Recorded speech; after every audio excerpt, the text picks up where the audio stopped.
bagaimana ajaran Jawa memandang dan mensikapi nasionalisme dari maknanya, tujuannya, prinsipnya, dan bentuk nasionalismenya. Ya tentunya dengan kita tadi merasa satu klan, satu keluarga, ya, satu bangsa, ya, tentunya kita harus mencintai bangsa kita, habitat kita, dan kita harus berupaya untuk memperkokoh, mempersatu tentang sebuah habitat tadi, sebuah nation tadi.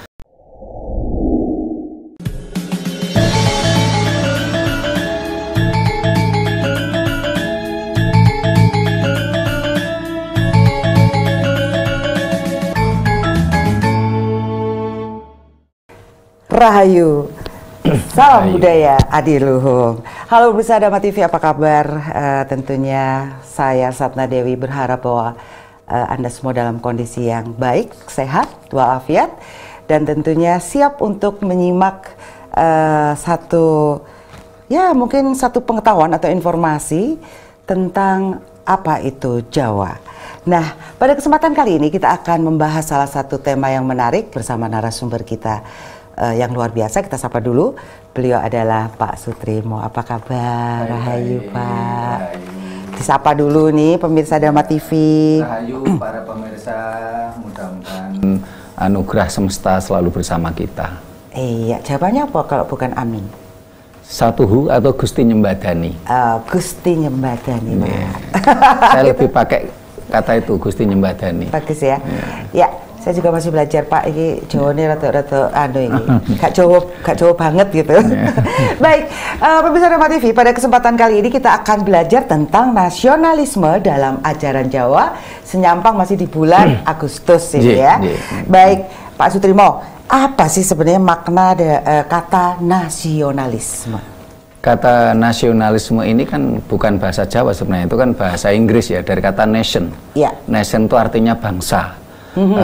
Bangsa itu berarti sekelompok, sekumpulan manusia-manusia yang banyak ya, dari suku-suku bangsa ya. Jadi bangsa, ada suku-suku bangsa, ada istilahnya perorangan-perorangan yang begitu banyak, itulah namanya bangsa. Nah, ketika kita bicara tentang nasionalisme, berarti rasa bagaimana kita merasa satu bangsa, satu komunitas ya, satu kelompok besar. Nah, ketika bicara bangsa, otomatis bicara manusia. Bicara manusia, tentunya dia akan dari mana dia di mana dia berpijak dan dari mana dia dilahirkan. Sehingga orang Jawa bilang ada tanah wutah darahku. Ya, tanah di mana kita darah itu tumpah bersama kita lahir. Oke, waktu lahir itu kan ada darah memang ya, kita tumpahkan ya. Tanah wutah darahku. Nah, di mana pertama kita lahir itu bersama tumpahnya darah dari sang ibu kita.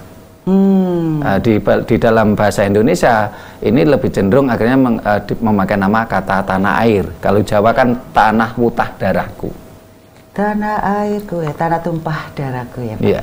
Tanah tumpah darahku. Berarti berangkat dari tanah kelahiran kita ya. Jadi ini ngaku wong Jawa tapi lahirin di Amerika piye, Pak? Bangsa tadi. Oke. Ya, bangsa itu kan menunjukkan ras kita, kelompok kita. Taruhlah ada orang Jawa merantau ke Amerika dan dia melahirkan seorang anak. Tetap otomatis kan akan ikut ras orang tuanya. Walaupun dia lahir di Amerika. Oke, jadi juga, apa ciri-ciri nasionalisme kalau begitu, Pak? Nah, ciri-ciri nasionalisme tentunya satu, dia mencintai bangsanya, kelompoknya, ya, ras dari orang tuanya, ya. Sehingga ketika bicara nation ini kan aturan internasional ini kan ikut Bapak. Sehingga Indonesia ini juga sempat ada beberapa permasalahan yang menarik ya. Sebagai contoh namanya salah satu artis Indonesia ini punya anak 4, kebetulan bapaknya 4 gitu loh. Nah, ini kan ketika anak yang pertama memang suaminya kan orang sama-sama dia keturunan Arab, si artis ini, suami pertama Jawa. Otomatis anaknya kan orang Jawa. Tapi ketika dia punya anak kedua, ketiga, keempat ini kan bapaknya beda semua dan orang luar negeri. Nah, ketika bicara hukum internasional, ikut bapaknya, otomatis si anak tadi kan warga negara asing di sini, dan dia harus membayar pajak setiap tahun.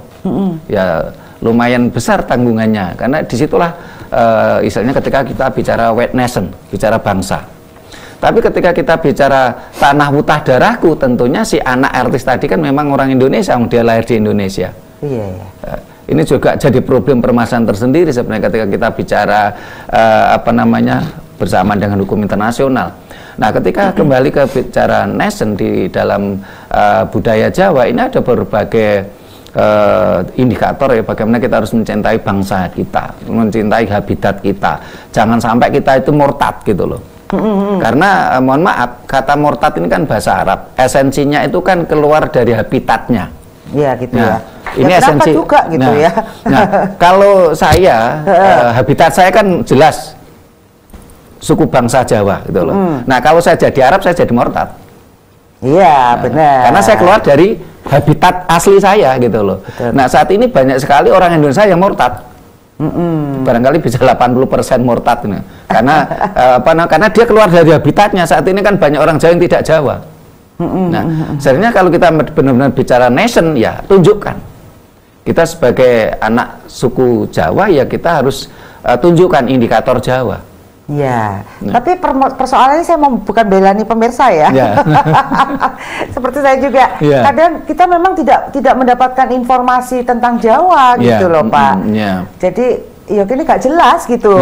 Mau diarahkan kemana melo gitu. Memang kalau bicara itu yang salah memang mohon maaf pemegang kebijakan, pemerintah kita, karena saya lihat pemerintah kita lebih pro pemberdayaan budaya asing daripada budaya lokal. Dan ini tidak terjadi di Jawa saja.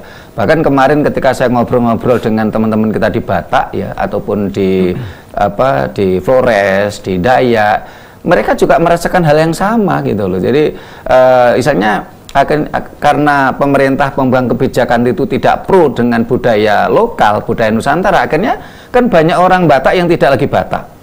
Banyak orang Sumba yang tidak lagi tahu tentang Sumbanya, banyak orang Jawa yang tidak tahu tentang Jawanya. Ini kan akhirnya kita dipaksa oleh pemegang kebijakan untuk murtad sebenarnya.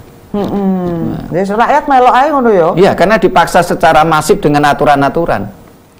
Oke, jadi sebenarnya bagaimana sih cara menunjukkan nasionalisme kita, Pak? Ya, tentunya satu ya, kita harus mencintai orang tua kita.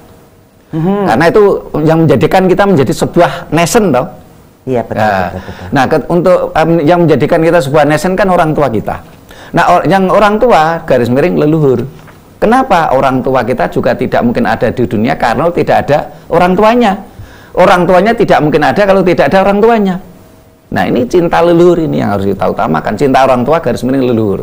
Ini salah satu bentuk dan bagaimana kita menunjukkan inilah saya cinta bangsaku. Ini nation, nasionalisme kita. Jangan sampai malah kita mencintai bangsa Arab, bangsa Cina, bangsa Amerika. Lah kita bukan orang Cina, bukan orang Arab, bukan orang Amerika loh. Ya, itu ketika bicara bangsa. Nah, ketika kita bicara tentang tanah mutah darahku, tanah tumpah darahku. Nah, tentunya kalau saya jelas, saya memang dilahirkan di Jawa, di Solo. Tanah tumpah darah saya ya Jawa. Nah, berapa lama Pak di Solo Pak? Saya di Solo mulai lahir sampai SMP. SMP sih. Terus? Setelah itu saya merantau ke Sumatera, Kalimantan, ya beberapa daerah di Indonesia. Oh gitu ya. Terus ke Malang ini sejak kapan? Saya ke Malang ini sejak tahun 93 awal. Oh, udah cukup lama juga ya? Ya, mulai bujangan sampai sekarang cucu.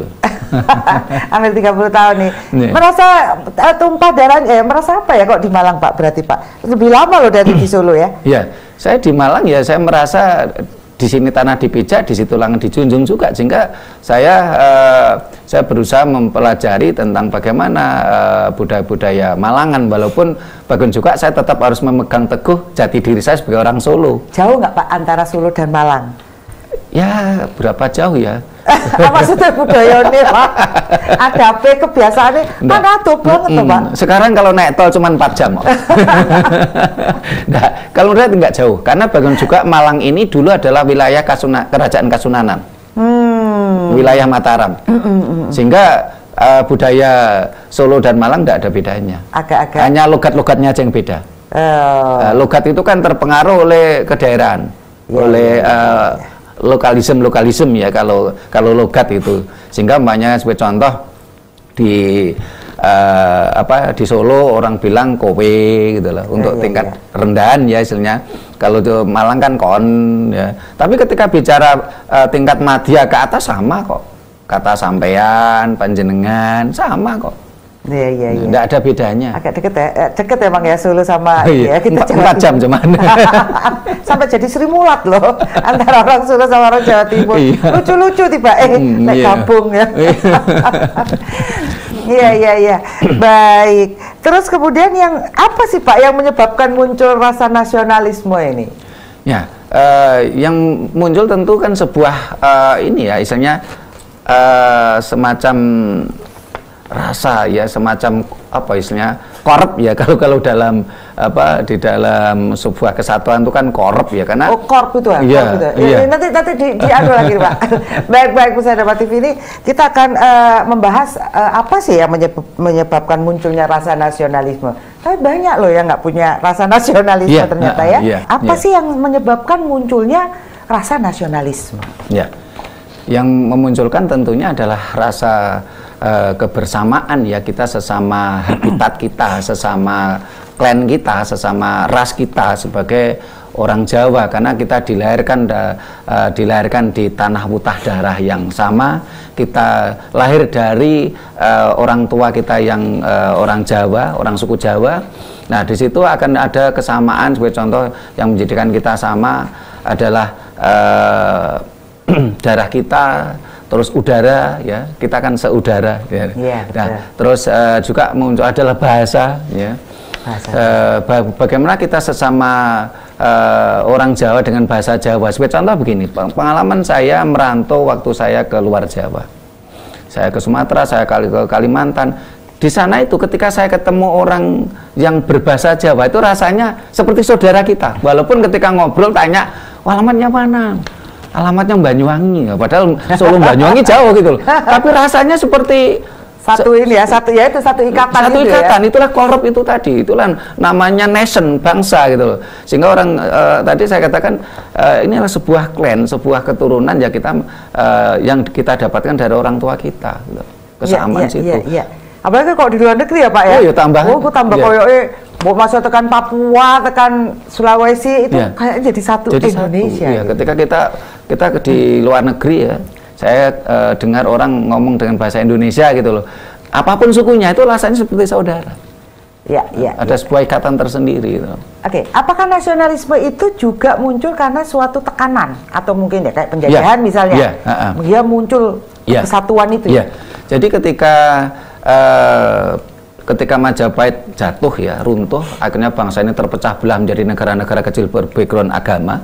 Sehingga kalau kita mau jujur, agama itu malah musuhnya nasionalisme, karena agama itu menjadi kita terkotak-kotak gitu loh. Sehingga seharusnya memang agama itu ranah privasi, karena itu penghancur nasionalisme. Nah, ketika bangsa ini terpecah-pecah menjadi negara-negara kecil berbackground agama ya, dan kita disatukan oleh pemerintah Hindia Belanda, kan kita merasa senasib sebagai jajahan Hindia Belanda. Akhirnya kan kita berjuang bersama, sehingga dengan puncaknya itu adalah kemerdekaan Indonesia 17 Agustus 1945 dan saat ini bulan Agustus. Dan seperti juga halnya dengan perjuangan-perjuangan yang kita emban saat ini ya.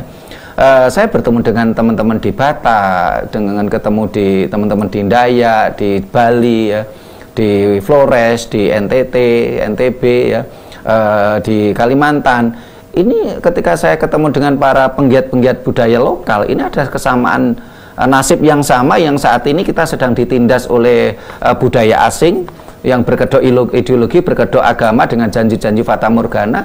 Akhirnya kan kita berjuang bersama. Bagaimana kita mencerdaskan bangsa ini supaya kembali ke jati dirinya, supaya kita tidak terlalu lama murtad gitu loh. Sehingga jangan terlalu lama kita ini sering minggat gak mulih-mulih gitu loh. Minggat gak mulih-mulih. Pak, tapi ya kalau saya sih optimisnya karena itu nasionalisme itu adalah balung sumsum ya. Istilahnya udah memang mendarah daging ya. Jadi nggak mungkin hilang, mungkin memang plesir sedilut gitu. Ya, barangkali seperti itu. Gitu. Rekreasi sambil lihat-lihat sampai akhirnya balik lagi. Ya kayak saya juga akhirnya balik mana Pak? Setelah kemana-mana gitu, istilahnya gitu. Apakah begitu rasa-rasa? Kalau saya lihat indikator itu ada. Ya, nampaknya alam yang membentuk hal semacam itu, sehingga ketika saya banyak ketemu anak-anak muda itu, mereka banyak yang bertanya sebenarnya Jawa itu apa sih? Penasaran juga ya. Saya berkali-kali ketemu anak-anak muda yang bahkan mereka yang kuliahnya itu berbackground di perguruan tinggi agama pun mereka bertanya. Mereka memang dalam satu sisi ya benar kata Bu Satna tadi, bahasanya anak-anak muda kadang-kadang itu kan haus ya tentang Jawa, tapi mereka bingung mau tanya siapa gitu loh. Sehingga saya sempat kemarin kedatangan tamu ya, dosen dari perguruan tinggi swasta di Malang ini, berapa orang itu, 4 orang, dan semuanya itu doktor ya. Seorang doktor pun ketika kita bicara tentang budaya Jawa, mereka apa namanya, seperti anak kecil yang nggak tahu apa-apa, padahal usianya udah di atas saya semua. Tapi mereka ada kerinduan gitu. Iya, akan jati diri Pak. Jadi dirinya dia ya. Kok tambah Jawa, kok tambah ado gitu ya. Masa gitu loh Pak. Padahal kalau bicara dari sisi agama, tamu saya itu semuanya udah apa ya, sudah pergi ke luar negeri untuk belajar itu ya. Untuk belajar agamanya gitu loh. Betul. Tapi mereka akhirnya, loh, saya ini bukan orang Arab kok. Saya ini bukan orang Cina kok. Saya bukan orang Inggris kok. Saya bukan orang Eropa. Saya ingin tahu lah sebenarnya Jawa itu kayak apa. Mereka datang waktu itu difasilitasi narahubungnya itu admin saya. Nah, di telepon saya bilang, Pak, saya mau diskusi dengan siapapun dengan catatan 3 hal. 1, high logis, fenomenalar, jangan mabuk dogma, saya bilang. 2, realistis. 3, apa yang kita bicarakan harus sinergi dengan alam semesta. Orang Jawa bilang serat teles. Kalau 3 syarat ini Bapak penuhi, saya mau. Tapi kalau Bapak masih bilang sesuatu yang halusinasi, delusi, dogmatis, mohon maaf, saya tidak mau melayani. Tempat dalil, ya kan, malah podo gak rone ya. Jadi kita teles ya Pak ya. Ngaji serat teles. Serat teles. Iya Pak, saya pikir sih kita selalu akan rindu akan jati diri kita. Nah, nasionalisme kalau dalam konteks Jawa itu seperti apa Pak? Dan sejak kapan adanya? Sejak manusia lahir ya, sejak orang Jawa itu ada, tentunya nasionalisme itu kan akan muncul ya karena kesamaan habitat tadi. Tentunya saya gambarkan orang manusia ini kan selalu belajar pada alam. Itulah orang Jawa bilang serat teles, alam semesta. Manusia akan belajar pada hewan ya. Sebagai contoh begini, ketika ada sekawanan ayam ya, ketika terus setelah itu datang angsa, padahal mirip toh. Itu pun mereka berkonflik kok untuk menjaga sekawanannya tadi. Apalagi ketika ada sekawanan ayam tadi terus ada burung elang. Mereka selalu menjaga anak-anaknya, ya, merapatkan barisan, menjaga yang kecil-kecil ya, yang itu aja, yang lemah. Yang lemah ya. Sementara yang kuat, yang simboknya itu, sehingga dia menjaga anak-anaknya. Sehingga kalau saya melihat berita di televisi ada anak dibuang, saya pikir orang ini kok melebihi hewan ya. Hewan aja, walaupun nggak tahu siapa bapaknya gitu. Coba kita lihat ayam itu. Apa ayam tahu siapa bapaknya? Tapi dia menjaga anak-anaknya loh ya. Sementara si berita di TV itu seorang perempuan jelas-jelas dia melakukan hubungan seks dengan siapa tuh jelas kok. Cuman karena hubungannya itu tidak direstui oleh masyarakat ya. Dan saat ini kita misalnya terpatri menikah itu harus dengan ranah agama ya. Akhirnya kan dia malu karena tidak direstui oleh masyarakat. Padahal orang tuanya kadang-kadang merestui juga. Akhirnya anaknya dibuang. Ini kan saya pikir loh kok melebihi binatang gitu lah. Ini kan bentuk pelajaran.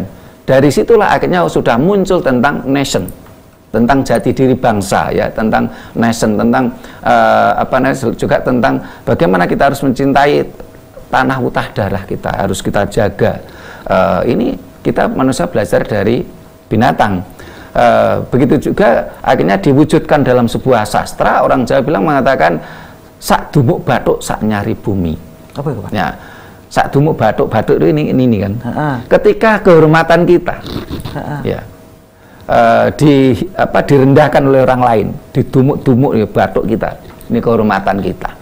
Ya, akan tentunya sak dumuk bathuk sak nyari bumi. Den toi muncrating ludiro. Ini kata sastra. Jadi ketika kehormatan kita dihinakan, direndahkan, sak dumuk bathuk, sak nyari bumi. Sak nyari itu ibaratnya kan satu jengkal tanah. Ya. Itu kita dirongrong oleh orang lain. Nah, akan den istilahnya sak muncrate ludiro. Ya. Den adepi, den antepi. Ya. Nah, ini yang merupakan bentuk nation bangsa kita, ya, untuk membela bangsanya, untuk membela tanah utah darahnya, sampai pecating ludiro, pecating dodo putaing ludiro. Ya. Ini kan sebuah kalau saat ini tentunya kan kata sastra ini kan tidak dalam bentuk yang yang vulgar. Misalnya pecaing dodo putaing ludiro kan tidak harus pecah dada kita terus keluar darah kita. Tapi ketika kehormatan kita diinjak-injak, ya, saat ini Jawa dihancurkan oleh para pemegang kebijakan, sehingga saat ini banyak anak-anak muda digiring lupa pada jati dirinya, lupa pada leluhurnya. Loh, kalau kita memiliki konsep ini, ya tentunya ayo kita berjuang bersama, sak dumuk bathuk sak nyari bumi, dan belani pecaing dodo putaing ludiro. Dan itu yang kita kerjakan saat ini gitu loh. Kita tidak mabuk janji-janji fata morgana dari dari ideologi asing, ya, dari dayoh, yang padahal kalau kita telaah lebih dalam, yang mereka iming-imingkan untuk pada bangsa ini itu milik kita kok. Ini yang harus masyarakat itu paham gitu loh. Jadi dayoh-dayoh itu kan ngiming-ngimingi kita tentang surga. Ya. Loh, dayoh nggak punya surga, yang punya surga malah orang Jawa, surga itu bahasa Jawa. Dayoh ngiming-ngiming kita tentang bidadari. Loh, bidadari itu bahasa Jawa. Yang punya bidadari ya cuman orang Jawa gitu loh. Bukan orang Amerika, bukan ya? Bukan orang Amerika, orang Cina, orang Arab nggak punya bidadari, nggak punya surga kok. Ya. Iya, nah inilah ketidaktahuan, ketidakmengertian dari ajaran Jawa ya Pak. Tentunya itu berangkat dari budaya ya sebenarnya, interaksi manusia dengan alam di sekitar. Jadi jelas itu berbeda dengan budaya-budaya dari luar atau bangsa luar. Itu tentunya pasti gitu, karena kalau kalau kita mau belajar benar ya, di seluruh dunia ini kan ada 4.200 agama, ada 2.500 nama Tuhan. Itu bukti nyata. Kalau alam semesta, Tuhan semesta ini memberikan inspirasi kepada setiap manusia garis miring bangsa tentang filosofi hidupnya dan tentang nama Tuhannya masing-masing. Oke, baik. Pak, bagaimana ajaran Jawa memandang dan mensikapi nasionalisme dari maknanya, tujuannya, prinsipnya, dan bentuk nasionalismenya? Ya, tentunya dengan kita tadi merasa satu klan, satu keluarga, ya, satu bangsa, ya, tentunya kita harus mencintai bangsa kita, habitat kita, dan kita harus berupaya untuk memperkokoh, mempersatu tentang sebuah habitat tadi, sebuah nation tadi. Kita sebagai orang Jawa ya harus memperkuat jati diri Jawa, kerukunan Jawa, persatuan Jawa. Setelah itu ketika kita sudah sepakat bahwasanya suku bangsa Jawa ini bagian dari Indonesia, dengan adanya Sumpah Pemuda, tentunya kita harus tingkatkan lagi bahwasanya kita merupakan satu bangsa, satu nation, satu klan, satu keluarga dengan suku-suku yang lain. Betul. Nah, ketika kita sudah merasa itu, tentunya kita harus saling bahu-membahu. Untuk berjuang untuk menuju sebuah kemerdekaan jiwa raga. Saat ini kan kita baru merdeka raga kita secara fisik, tapi jiwa kita pun belum merdeka. Nah, prinsip nasionalisme kalau nggak salah ada kesatuan, kebebasan, kesamaan, kepribadian, demokrasi, dan mungkin ada prestasi juga. Ya, karena itu orang Jawa kan memiliki ajaran Bhinneka Tunggal Ika. Jadi saya sangat tidak sepakat ketika konsep-konsep Bhinneka Tunggal Ika diganti pluralisme, karena itu maknanya jauh berbeda. Ketika bicara Bhinneka, ya, Bhinneka itu adalah bentuk alam yang tidak bisa kita elakkan, ya, bahwa alam itu bineka, berwarna-warni. Keniscayaan, kepastiannya memang begitu ya. Ya. Nah, berwarna-warni. terus setelah itu kebinekaan tadi, kewarna-warnian tadi, ini ada sebuah tunggal yang tidak bisa dipisahkan. Saya dengan Bu Sada itu kan saudara, seudara. Jangankan saya dengan Bu Sada, kita dengan anjing pun saudara. Anjing, kucing, cicak, semua saudara. Kita saudara, gitu loh. Ya Pak. Dan itu tunggal, gitu loh. Satu kesatuan. Ya. Nah, Bhinneka Tunggal Ika. Ika itu sebuah tujuan, iko. Tujuan kemana? Tanhana Dharma Mangruah. Bahwasanya tidak ada kebenaran yang mendua. Tetapi kalau pembenaran, jangankan mendua. Itu tadi sudah saya katakan, di dunia ini ada 4.200 agama, ada 2.500 nama Tuhan. Itu pembenaran, bukan kebenaran. Tapi kalau kebenaran itu tunggal. Ya. Tapi kalau pembenaran, mohon maaf, Tuhan menurut versi agama O ini bermusuhan dengan Tuhan menurut perspektif agama A. Mereka saling berseteru, saling gontok-gontokan, bahkan sampai jutaan orang mati. Hanya gara-gara membela Tuhan menurut perspektif agama O, dan satunya membela Tuhan menurut perspektif agama A. Apakah itu hakikatnya dari warna-warni? Itulah sebenarnya ya Pak ya. Itu hakikatnya Bhinneka Tunggal Ika, itu ajaran Jawa. Iya. Ya. Jadi perbedaan-perbedaan itu tadi, pembenaran-pembenaran itu tadi adalah bentuk juga dari warna-warni kehidupan. Sehingga kita tidak boleh egois dengan pembenaran yang kita punya. Jangan merasa pembenaran kita sebuah kebenaran. Ya. Kalau mau perang, mempertahankan itu tadi pembenaran tadi, mau perang tuh. Ya, akhirnya tidak ada damainya. Ya, nggak ada damainya. Karena kita selalu membela ego-ego kita, pembenaran-pembenaran kita. Nah, ternyata leluhur kita kan sudah lebih dulu maju ya. Ketika menyikapi berbagai pembenaran ajaran-ajaran Dayoh itu, mereka masih berkonflik, loh kita sudah memiliki Bhinneka Tunggal Ika. Itulah sebabnya saya tidak sepakat konsep Bhinneka Tunggal Ika diganti dengan pluralisme. Karena pluralisme itu konsepnya menghargai perbedaan. Ketika dengan konsep pluralisme menghargai perbedaan, cenderung manusia digiring mindsetnya untuk berbeda. Pluralisme menghargai perbedaan akan menggiring diri kita untuk memunculkan perbedaan. Saya berbeda loh, Bu Sana harus menghargai saya. Tetapi kalau Bhinneka, kita nggak perlu ngomong perbedaan tadi, itu sudah jelas, beda. Sudah jelas, sudah beda. Yang kita bicarakan adalah Tunggal Ika, satu kesatuan untuk menuju tujuan. Ya. Jadi sikapnya menjadi gotong royong, kebersamaan, kebersamaan ya. Iya. Tapi kalau pluralisme tidak bisa, akan munculkan ego. Ya, sendiri-sendiri Munculkan ego. Saya berbeda loh, ya Anda harus menghargai saya. Baik, gimana pemirsa? Yang mungkin tidak sependapat boleh deh. Boleh. Itu kan bentuk keberagaman. Perbedaan ya. Tapi yang penting gunakan akal sehat kita. Betul. Seperti juga matahari yang kemudian terkena air kok menciptakan warna-warni pelangi ya Pak. Cuman dari satu loh, jadi warna-warni gitu. Akhirnya balik lagi ke satu gitu ya. Mungkin gambarannya seperti itu. Pak, adakah referensi peristiwa atau literasi yang berkenaan dengan nasionalisme dalam ajaran Jawa? Ada serat Tripama, masalah Pak ya. Tripama ini karya Mangkunegara IV. Baru dong ya? Iya, karena tapi itu kan bentuk gubahan. Karena yang diambil oleh Mangkunegara IV itu juga dari cerita pewayangan. Oh, ini lebih lama lagi nih ya? Iya, sementara wayang ini setelah kita kaji itu ternyata sudah ada, dan itu asli Jawa. Ya, 1500 tahun sebelum Masehi wayang sudah ada. Jadi bukan dari India dong? Bukan dari India, setelah kita kaji lebih dalam gitu loh. Nah, Tripama ini menjelaskan tentang 3 satria. Satu, Kumbakarna. Nah, terus yang kedua, Patiswanda. Yang ketiga adalah Adipati Karna.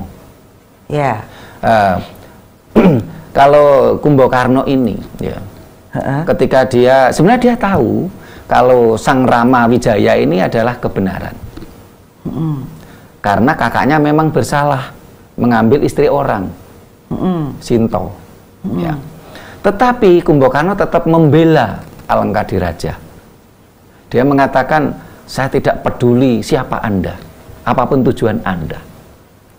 Tapi ketika Anda menyerang tanah air saya akan saya bela sampai sampai darah penghabisan. Masih keliru saja nih. Walaupun keliru, yang dibela bukan kakaknya. Sebenarnya bukan keliru, yang keliru kan kakaknya. Yang keliru kan kakaknya. Sehingga dia tidak membela kakaknya, tapi dia membela tanah airnya. Dan dia rela menjadi bunga bangsa. Maksudnya jadi pahlawan. Jadi gitu pahlawan. Yang menganggap pahlawan gitu. Oh, itu siapa tadi Pak? Nah yang kedua ini kan Patih Suwondo atau Patih Sumantri. Nah ini menurut Mangkunegoro IV. Tetapi kalau menurut saya tidak sepakat Sumantri ini menjadi tokoh yang harus diidolakan ketika bicara nasionalisme. Bambang Sumantri Bambang itu Sumantri ya? Atau banyak orang Patih Suwondo memberikan nama anaknya itu Bambang Sumantri ya Pak ya? Ya. Mungkin karena ini ya? Ya karena dia kalau menurut Surat Tripomo kan dia termasuk seorang tokoh ya, sosok tokoh nasionalisme. Nah, ini Pak ceritanya Pak itu Pak. Patih Suwondo ini selalu pengabdiannya tulus. Itu zamannya apa? Kerajaan apa? Kerajaan ini Arjuna Sosrobahu, Mahespati. Kerajaan Mahespati. Barangkali Mangkunegoro ini mengambil Patih Suwondo karena waktu itu kan sistemnya kerajaan. Mangkunegoro IV menginginkan rakyatnya itu meniru Patih Suwondo. Tanpa berpikir macam-macam, dia tetap membela raja. Arahnya ke sana. Iya, arahnya ke sana ya. Tetapi ketika sekarang kita bicara di era modern, Patih Suwondo menurut saya tidak layak untuk menjadi tokoh idola. Oh, kenapa Pak? Karena ketika pengabdian kepada seorang raja, ya, dia atas perintah Raja Prabu Arjuna Sosrobahu, dia melamar Putri Citrawati. Ya. Nah, walaupun berat banget ya untuk syarat melamar tadi harus ada Putri Domas 40, ada Gamelan Lokononto sing muni ngawang-ngawang gitu ya, ada Kebu Maisondanu ya. Semuanya demi raja dia kerjakan walaupun seberat apapun perjuangan tadi. Tetapi yang bisa mewujudkan tadi ternyata kan adiknya Sukrosrono maksud saya. Kalau Kokrosono rak Baladewa, jadi Sukrosrono. Ini sebenarnya adalah sebuah filosofi Sukosrono, Sukasarana. Jadi semua harus pakai sarana. Ya, jadi untuk mencapai sebuah tujuan, cinta yang sejati, pengabdian kepada raja, ini kan butuh Sukosrono, sarana. Ya. Nah, setelah itu ketika dia mampu mengambil Putri Citrawati tadi, dia merasa hebat. Ya. Akhirnya dia menantang rajanya. Tidak aku serahkan putri ini kalau Arjuna Sosrobahu tidak mampu mengalahkan saya. Terus. Nah, akhirnya kan terjadilah perang antara Patih Suwondo dengan waktu itu belum Patih Suwondo tapi Bambang Sumantri. Karena setelah ini berhasil baru dia akan jadi patih kan. Jadi belum Patih Suwondo tapi Bambang Sumantri.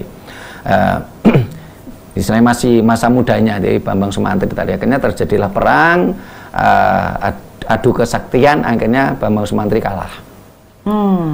Minta diampuni. Akhirnya Prabu Arjuna Sosrobahu mau mengampuni dengan catatan ya Bambang Sumantri tadi mampu mewujudkan taman yang indah gitu. Ya, gitu ya. Mewujudkan taman yang indah. Pak, saya mau nanya juga. Jadi ajaran-ajaran wayang itu sebenarnya bentuk doktrin-doktrin loh ya? Iya, doktrin-doktrin yang untuk membentuk cara berpikirnya orang gitu ya? Ya. Kenapa sih Pak kok penjenengan nggak setuju kalau Bambang Sumantri jadikan idola nih? Ya, karena dia akhirnya kan mengkhianati. Satu tadi mengkhianati rajanya. Setelah mampu memboyong Putri Citrawati kan dia mengkhianati rajanya. Kalau raja mau putri ini harus kalahkan saya dulu gitu kan. Nah, setelah itu akhirnya raja mampu mengalahkan, terus setelah itu minta ampun, diampuni tapi dengan catatan Bambang Sumantri harus mewujudkan sebuah taman yang indah, Taman Sriwedari gitu ya. Nah, akhirnya tetap minta tolong lagi sama adiknya Sukosrono tadi. Nah, ini sebuah filosofi bagi kita semua. Siapapun yang ingin mencapai sebuah tujuan itu tetap harus dengan sebuah sarana. Kita tidak boleh instan, tidak boleh bersifat delusi, halusinasi gitu loh. Tidak boleh instan, harus memperoleh sarana. Terus tadi itu ada suatu kesombongan ya? Ada kesombongan. Arogan tadi ya? Pengen ngalah. Nah, setelah itu bisa berhasil, ada taman, akhirnya Bambang Sumantri diangkat menjadi patih. Nah, dengan gelar Patih Suwondo. Atau Suwondo Agni. Suwondo Agni itu nama bapaknya, jadi memakai nama bapaknya dia Patih Suwondo. Nah, setelah itu adiknya Sukosrono itu yang merupakan Buto Bajang gitu ya. Ini kan mau dia misalnya mewujudkan keinginan kakaknya dengan catatan dia boleh tinggal di taman tadi. Nah, akhirnya karena tinggal di taman tadi, akhirnya kan para putri-putri keraton Mahespati atau istri dan keluarga besarnya Prabu Harjono Sosrobau sekali waktu itu melihat sosok menakutkan. Raksasa kecil tadi yang adiknya tadi.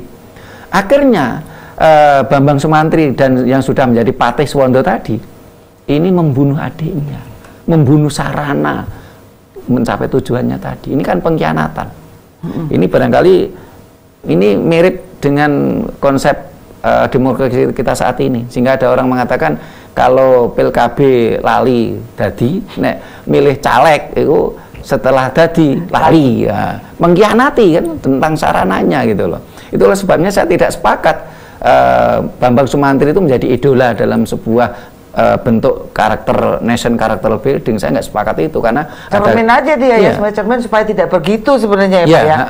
Untuk idola jangan, tapi kalau untuk cermin bolehlah gitu loh. Iya, karena lengkap juga dia dari mulai yang mudanya dia menjadi sombong, serakah gitu ya. Kemudian apa tadi? Dia mengkhianati yang membantunya itu kan sebuah proses. Dari anak muda ini Bambang Sumantri menjadi yang sudah patih aja masih ada kekeliruan juga dia. Dan di sisi lain ketika bicara sistem pemerintahan sekarang ini kan sudah tidak bisa gitu loh. Kita tidak boleh fanatik buta membela pemerintahan kita loh. Pemerintahan itu boleh dikritik loh. Yang satu kesatuan yang tidak boleh kita tawar adalah negara kita. Kita sudah sepakat NKRI harga mati. Tetapi kalau bicara pemerintahan salah ya harus kita kritisi.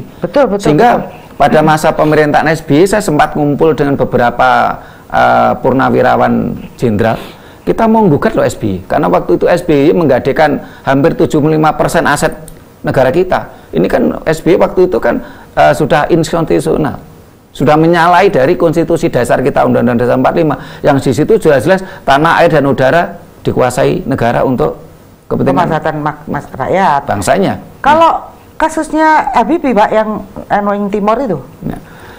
Kalau kasusnya Habibie, jadi memang apa istilahnya dari mana kita memandang ya, karena Pak Habibie memandangnya selama ini Timur itu kan seperti kanker kita tuh. Anggaran banyak dikucurkan ke sana menjadi anak emas, tapi di sisi lain oleh oknum-oknum pemerintahan kita juga menjadi sarana korupsi ya. Ini kan seperti kanker, daripada jadi kanker kan harus dipotong sekalian, itu kan konsepnya Pak Habibie seperti itu gitu loh. Nah, tapi ketika kita bicara tentang nasionalisme dalam artian tanah air, ya memang apa ya, bisa dikatakan salah, bisa juga tidak. Karena kalau kanker tadi nggak dipotong juga akan jadi masalah juga gitu loh. Jadi gawat darurat. Mau nggak mau ya Pak ya. Ya memang harus seperti itu ya, realistis lah ya. Ya oke Pak. Terus ada lagi nih Adipati Karno Pak. Nah kalau Adipati Karno ini kalau menurut saya menggambarkan para ekspatriat. Jadi mohon maaf umpamanya untuk saudara-saudara kita yang keturunan Cina ya, keturunan India, keturunan Arab, itu seharusnya tetap membela tanah air Indonesia karena Anda lahir di sini, Anda makan minum di sini, berak di sini, kencing di sini, tentu harus Anda bela Indonesia, harus Indonesia dalam artian tanah air, Indonesia dalam artian bangsa, Indonesia dalam artian negara. Sehingga Adipati Karno ini kan menggambarkan Pandawa itu saudaranya loh, saudara seibu. Betul. Ya. Tetapi dia tetap membela Kurawa. Dia yang dibela bukan Kurawa, tapi yang dibela adalah kerajaan Hastinapura gitu loh. Ya, betul, nah, sehingga mohon maaf bagi para warga negara keturunan Arab ya, ketika Anda dihadapkan bagaimana Anda harus membela bangsa Indonesia, negara Indonesia, tanah air Indonesia, berhadapan dengan budaya Arab, ideologi Arab, tentunya Anda harus membela Indonesia. Beda soal itu ya, jadi tanah air ya. Nah, ini contoh ekspatriat gitu loh untuk Adipati Karno. Begitu juga dengan saudara-saudara kita yang keturunan Cina. Umpamanya nanti ibaratnya ketika ada perseteruan dagang ya, saat ini kan Cina sedang gencarnya, atau peristiwa Laut Indo-Cina. Ya tentunya saudara-saudara kita yang keturunan Cina seharusnya malah berdiri di depan sendiri. Dia bermusuhan dengan sesama orang Cina. Yang Cina dalam artian di sini mereka adalah sudah warga negara Indonesia, seperti Adipati Karno tadi berhadapan dengan Cina yang dari negara Cina. Ini gambarnya seperti itu. Begitu juga dengan teman-teman warga negara Indonesia yang keturunan India dan lain-lain lah. Ya, Anda harus lebih membela negara Indonesia, bangsa Indonesia, tanah air Indonesia dibandingkan saudara Anda yang satu ras tadi gitu loh. Nah, ini kan sebuah contoh yang baik lah untuk kita semua gitu loh. Ya, jelas ya untuk Adipati Karno itu seperti itu ya dia wataknya ya. Oke, jelas sekali mungkin ya. Jadi nggak ada kebingungan gitu loh. Kadang-kadang kan bingung, Pak. Aku ke endi gitu. Macak bunglon tak jadi. Karena dia kalau ini gitu ya. Oke, Pak, selain ketiga tokoh itu ada nggak yang bisa dijadikan teladan untuk masa kini? Ya. Kalau untuk masa kini kan banyak tentunya ya, karena Bisma Pak. Kalau Bisma kan tetap juga cerita masa lalu ya. Bisma ini juga merupakan bentuk nasional cinta tanah air juga. Jadi Bisma ini dia tetap membela Hastina, bukan membela Kurawa. Padahal dia harus berhadapan dengan cucu-cucu tercintanya Pandawa. Tetapi di sisi lain ketika kita bicara tentang bangsa, Bisma ini tidak bisa jadi acuan. Kenapa kok nggak bisa jadi acuan? Karena kalau saja waktu itu Bisma ya tidak mengikuti keinginan ibu tirinya untuk wadat. Wadat itu tidak menikah. Ya. Kan dia mengikuti permintaan ibu tirinya ya. Dia tidak menikah ya, sampai dia harus mengorbankan cinta sejatinya dengan Dewi Ambo. Nah, tentunya tidak akan terjadi perang Baratayuda. Karena kalau Bisma waktu itu menikah, tentu dia yang jadi raja. Gak rame tapi ceritanya. Oh iya. Sehingga kalau kita bicara tanah air ya, tanah utah darahku, Bisma bisa jadi contoh, idola. Bagaimana dia membela tanah airnya walaupun dia harus berhadapan dengan cucu-cucu kesayangannya. Tapi ketika bicara bangsa, dia tidak cinta bangsanya kok. Dia hanya cinta pada dirinya karena membela sang ibu tiri. Dia mengikuti ibu tiri, dia tidak menikah kok. Kalau waktu itu dia menikah, bangsanya utuh loh. Ya mudah-mudahan pemirsa tahu tentang cerita wayang ya. Kalau nggak cerita kan nggak nyambung. Penasaran. Saya terus terang Pak, aku kadang-kadang nggak ngerti bosone Pak.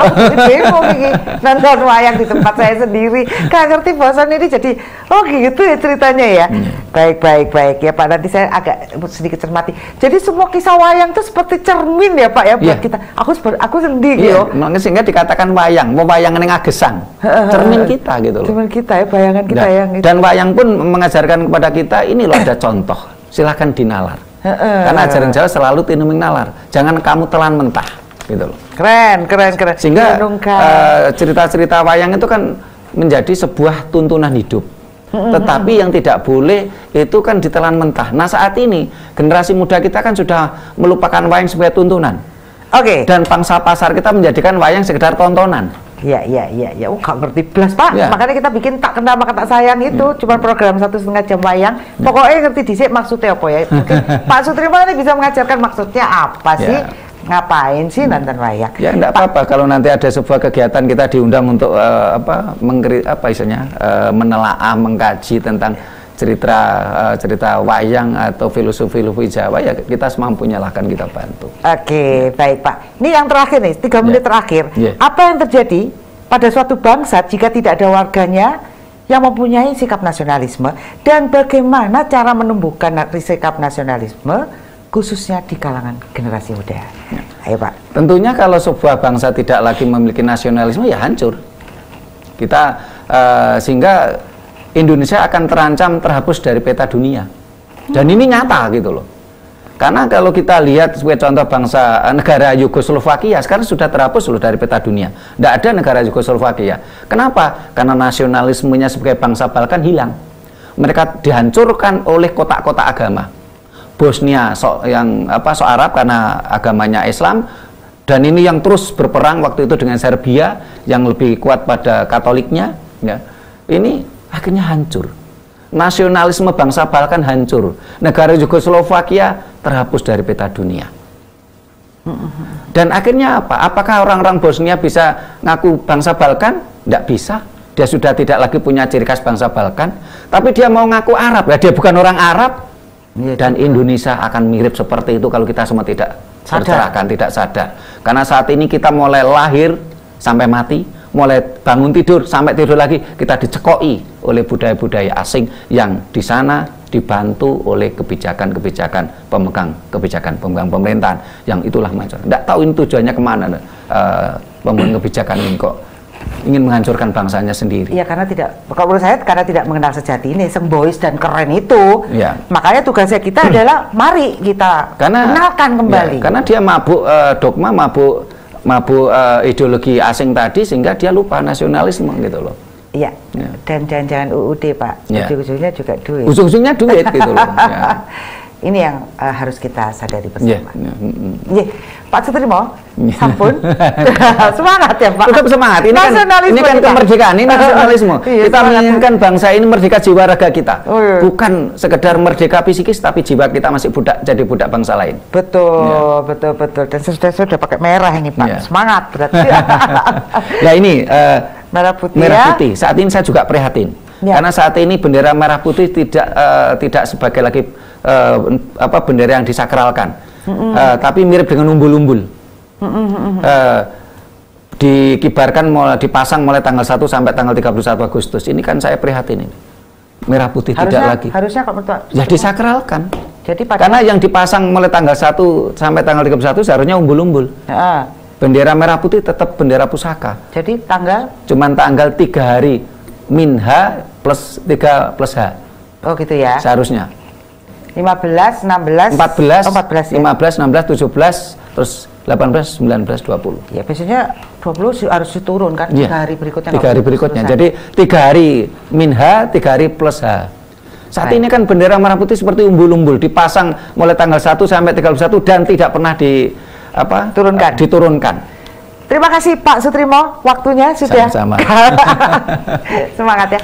Baik, Pemirsa Dharma TV, tentunya dari pembicaraan kita Anda bisa merenungkan kembali siapa sejatinya kita. Siapa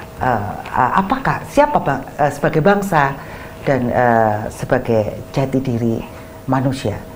Tentunya ini butuh perenungan dan semoga kita kembali ke jati diri atau sejatinya diri kita. Gusti nyembadani. Baik. Saya Satna Dewi Pesta Kru Dharma TV mengucapkan banyak terima kasih dan mohon maaf jika ada salah kata. Salam Rahayu, salam budaya Adiluhur.